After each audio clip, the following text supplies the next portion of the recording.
Hello, and welcome to Stop, Let's Team Up, My Legion Adventure, episode 22. And we will be covering Adventure Comics 305. And I'm excited about this one. I loved it. I got a little more. I want to read a little something to you from the Archive Volume 2, because this is the first issue that's in that. But let's get to some basic stuff. We're covering Adventure Comics number 306. It is the first appearance of something special. The Legion of Substitute Heroes. They will become mainstays in Legion lore. I adore them. These are some of my favorite stories when they pop up. I'm a big Polar Boy fan, and decades from now, when we get to the Levitz Giffen era, he will finally get his membership. Spoilers, I don't care, because I'm happy, because we're talking Legion of Substitute Heroes. So let's just give you the basic stuff. This is Adventure Comics 306. Cover date to March 1963, so that means it probably came out in December of 62 or January of 63. Cover credits: Kurt Swan, George Klein. That's a double. Woohoo! Letter Irish Shop. The cover is for the main story, which is featuring the Runaway Town, or the name of the story is the Fifth Dimensional High School. But we're going to be talking about the second story, which is a 14-page classic called The Legion of Substitute Heroes. And the credits are editor plotter Mort Weisinger, woohoo! Plotter scripter Edmund Hamilton, famous science fiction writer. This is his first issue. I will be talking about him a little later. Roll call for the Legion is Cosmic Boy, Colossal Boy, Brainiac 5, Shrinking Violet, Bouncing Boy, Saturn Girl, Sun Boy, and Chameleon Boy. Introducing the Legion of Superheroes: Polar Boy, Night Girl, Stone Boy, Fire Lad, and Chlorophyll Kid. And the villains of the Flatmen. There's some guest stars in it. Nothing. Sunboy's family, the parents of Polar Boy, some stuff like that. Here's some comments and notes. This is another crazy mistake where Polar Boy is mistakenly called Polar Lad. Sun Boy is Sun Boy, one word, which is weird. But also they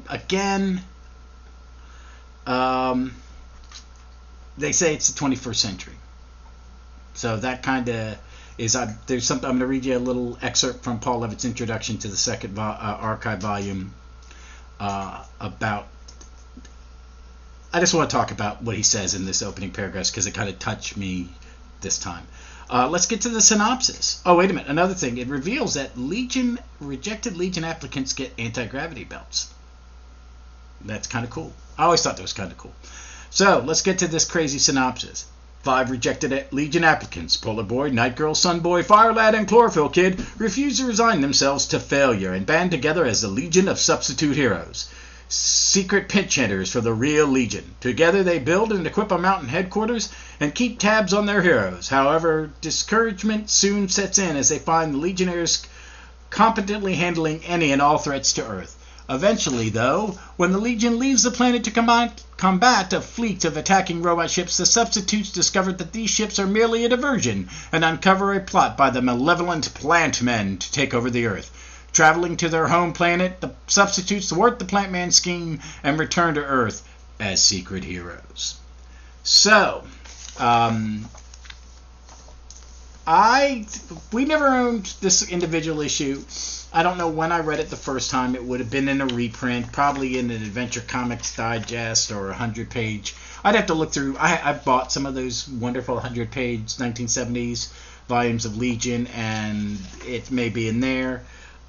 First, I want to talk about this. Again, I see John Forte's art growing a little bit. There are still some of those panels where it's people standing in a line, kind of very TV square box or bad blocking in a proscenium theater show, if you understand what that means, if you're a theater nerd like I was.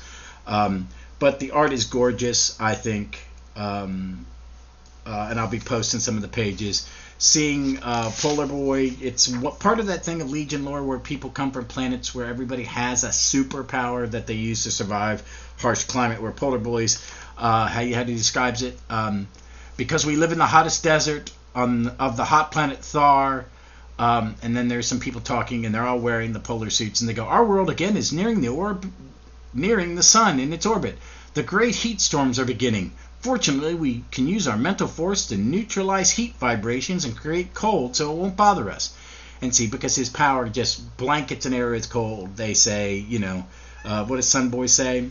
Your power is useful, but it might freeze and disable us at a critical moment, so we've decided to reject. Your application is rejected. We're sorry, we can't accept you, but award you an anti-gravity flying belt to all worthy applicants who are rejected as a consolation prize. Nope. Thank you. And then he walks out. There's a great panel where he's got the word rejected is just floating around his head, and he's looking down. And when he's walking down there was a great thing with the Avenue of Superheroes. I live on a street called Monument Avenue. And if I offend somebody for saying this, but it had a lot of second place trophies, is the way we like to put it. Confederate statues were taken down after the riots a few years ago, and duly so. Some of them are my ancestors, and I don't really care. I'm glad they're gone. But it was neat looking at this and seeing all these statues on the avenue, and it's Sunboy, Cosmic Boy, and Saturn Girl. And I'm starting to notice that in this era, there are certain heroes that are always in the story. Sunboy is very prominent in this era. He's not a character. He's not one of my favorite Legionnaires.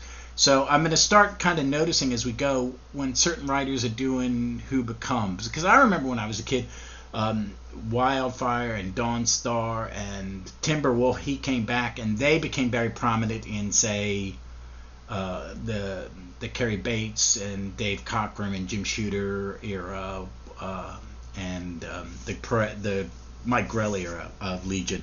So this is I notice he's in this a lot. But Polar Boy's dejected, and Night Girl comes up and goes and explains that she has superpowers, but on her planet they only work at night. And then they meet the other heroes. Stone Boy comes from a planet to where they have to hibernate because their night is 6 months, so they turn to stone and are rigid. He doesn't. It's not like the Thing. He turns into Thing. He just turns into. When he turns to stone, he doesn't move. There's Fire Lad, who had breathes a vapor of a meteor, and it gave him flame breath. And he, for some reason, had a flame-centric costume when it happened. Chlorophyll Kid fell into a vat of hydroponic gardening solution, and he can make plants grow, and his costume is very kind of silly. It's a green costume with a big tree on it. These are very 1960s covers. I mean, and they build a rocket ship, and they're monitoring, and Class Boy's fighting a sea dragon, and Bouncing Boy's bouncing around them. There's a city and everything. And they, as it is throughout this, is they go to they figure out what's going on. And they go to the invaders, the invading aliens, the Plant Man's planet, and and they don't succeed right away. They make mistakes, but they learn, and they save the day, and the Legion here get all the laurels because they don't know what's going on, and it's just great, and it's very positive. It's really this can-do positive thing. That these people who aren't losers, they're they signed that they're gonna keep trying, and they're gonna do what their heroes do, live by the example of the Legion, and go out and protect people. And it's great. It's really amazing. It's a fun little comic. And I want to read just something. The first couple paragraphs of the forward to this is the Legion. I'm using the Legion of Superheroes Archives Volume 2, which was published in 1992. It is a 30-year-old book. I've had this book for 30 years. That's how much I love my Legion. It's a little yellowed. I used to smoke, which is terrible, but it's yellowed with age, and it's a loved book. I don't think I've read them all. I've not read all the volumes, to be honest. I just bought them, and I had to have them. I had to have Legion on my shelf, and they look pretty shelf-worn. But let me read you what Paul Levitz wrote. And I'm not going to read the whole thing. I'm just going to read a bit of it because it struck me today. It struck me yesterday when I read it because there's a lot going on in America, and I've been kind of blue.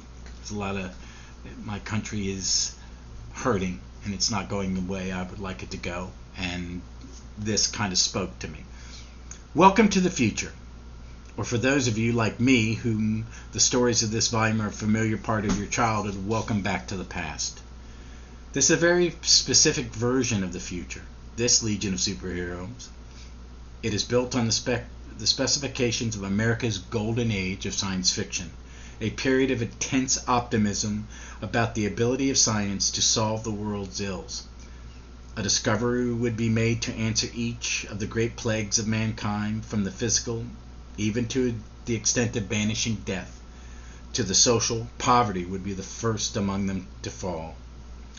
The universe would be organized on a model based on humanity, regardless of the number of type or sentient forms we might encounter, and that model would be an extension of America, probably through a United Nations of space. It's not that there weren't occasional doubters, but the mood of that body of fiction was optimistic beyond belief, of a generation growing up in an America where we are finding new illnesses beyond our science to cure, at least for now, poverty enduring, and a governmental process that the world is not exactly taking as a perfect model of success. So that passage, it really struck me. I'm recording this on the 28th of the day it's going out. And to say the least right now, I mean, you all know my politics. I'm pretty lefty. And I try not to, everybody's entitled to opinion, and everybody should have a voice in this country. But I'm feeling a little that the level of optimism that they had in 1963 is fading. So I kind of needed this story this week. It touched me in a way.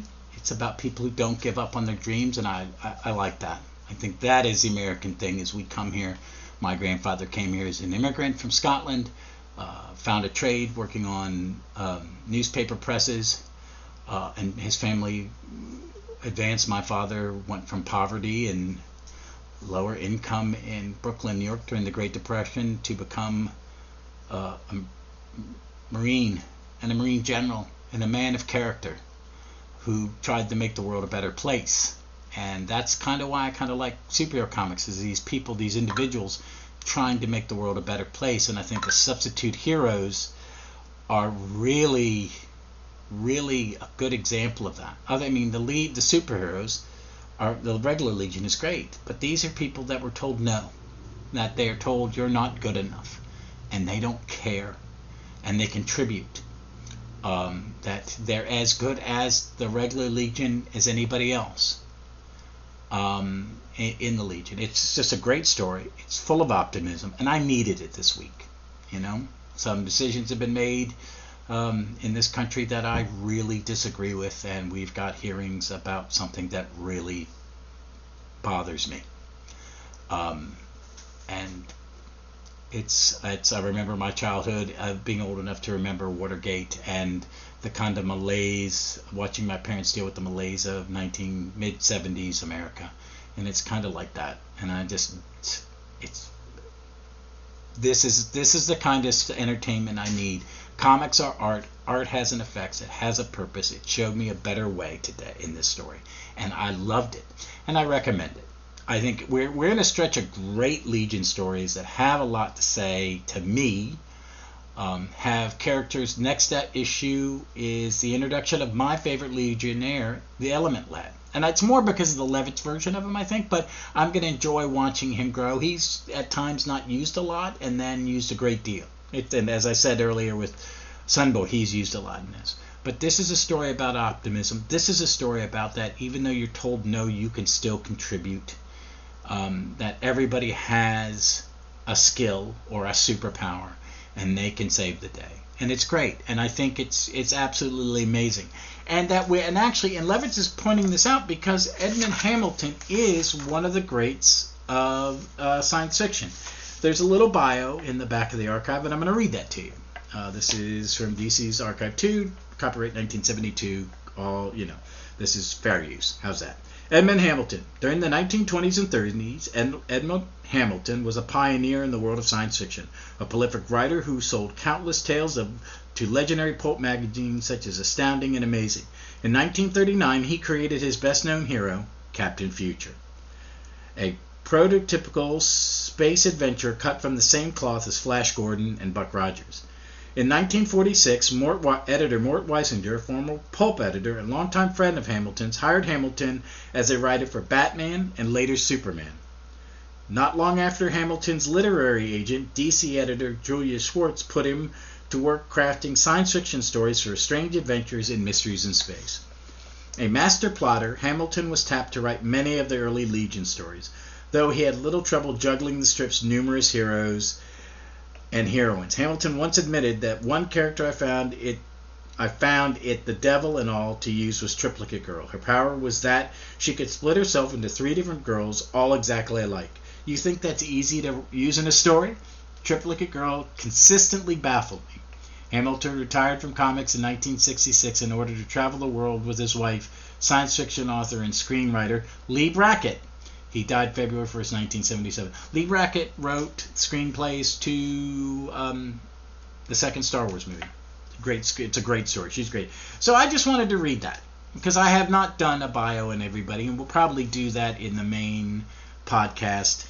And while we're in this, I'm going to read you John Forte because I keep talking about John Forte, and I'm going to read this aloud because I just want to kind of get this in my head.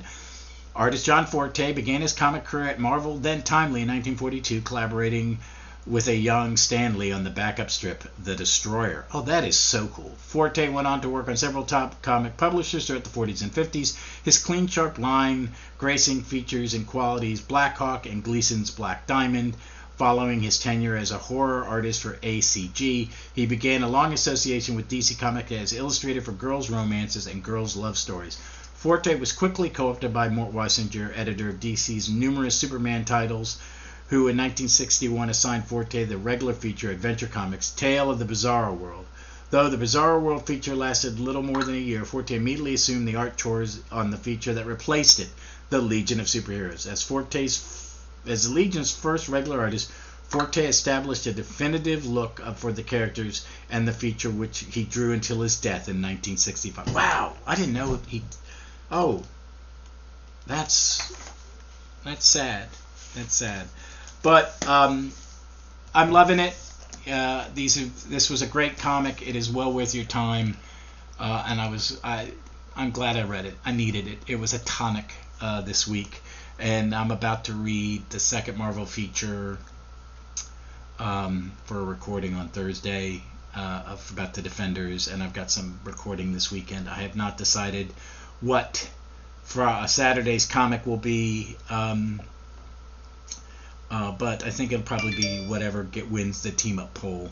Right now, DC Comics presents Superman Starman. The Prince Graven Starman is leading, and I'm kind of rooting for it. So, but until then, please check out my other podcast, Gallifrey's Most Wanted, and you can find that at Twitter on Gallifrey's MW Pod, or keep following Twitter. I got some there's a nice community of comic people on my Twitter feed, Billy and Marty and Max and Jim Fetters and Ron from Fantastic Comic Fan and so many more. It's nice, it's fun. There's a lot of George Perez love going out. A gentleman named Matthew Barton on Twitter, he's been posting every day which would have been this month would have been the 68th birthday of George Perez on June 9th. So he's sharing covers, and it's wonderful, positive, and fun. So there's that stuff. But folks, until I'm back here on Thursday with those Daring Defenders and Marvel feature number 2, you know what? Go out into the world. Be smart, be safe, be kind, and read some comics. And peace.